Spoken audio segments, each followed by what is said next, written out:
आपण अंगठा जितका मोबाईलच्या स्क्रीनवर फिरवतो तितकाच जर स्वामींच्या जपमाळेवर फिरवला असता तर आपलं आयुष्य नक्कीच बदललं असतं. ही एक छोटीशी कथा आहे महाराज आणि त्यांच्या 3 शिष्यांची. एका महाराजांची एक छोटीशी कुटी होती.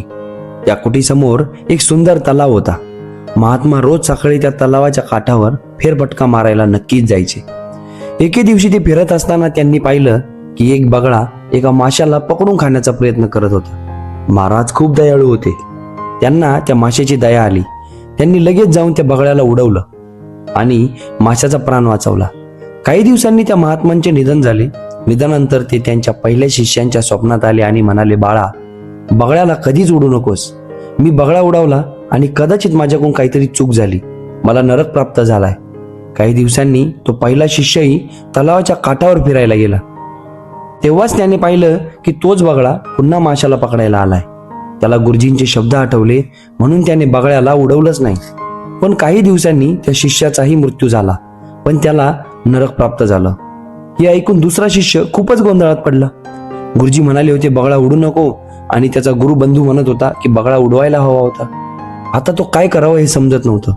मग त्याने रोज प्रार्थना करायला सुरुवात केली.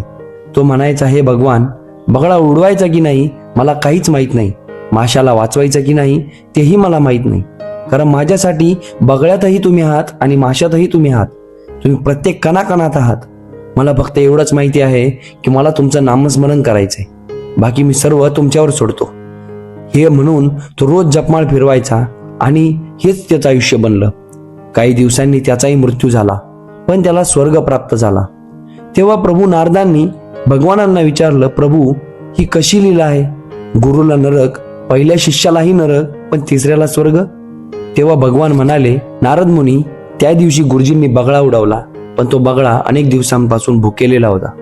जर त्याने मासा खाल्ला असता तर त्याचा पोट भरला असतं, पण तो भुकेने तडफडत मेला आणि त्याचंच पाप गुरुजींना लागलं.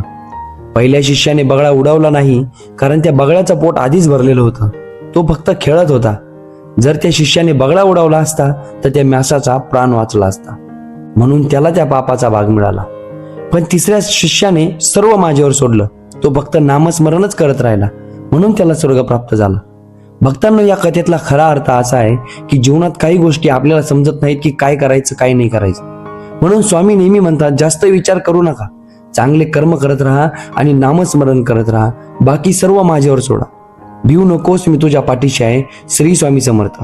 रोज सकाळी 8 वाजता आपल्या नवीन स्टोरी बघण्यासाठी आपल्या चॅनलला सबस्क्राईब करायला विसरू नका आणि लाईकचं म्हणजे थंबचं बटन नक्की दाबा. भेटूया उद्या सकाळी पुन्हा 8 वाजता.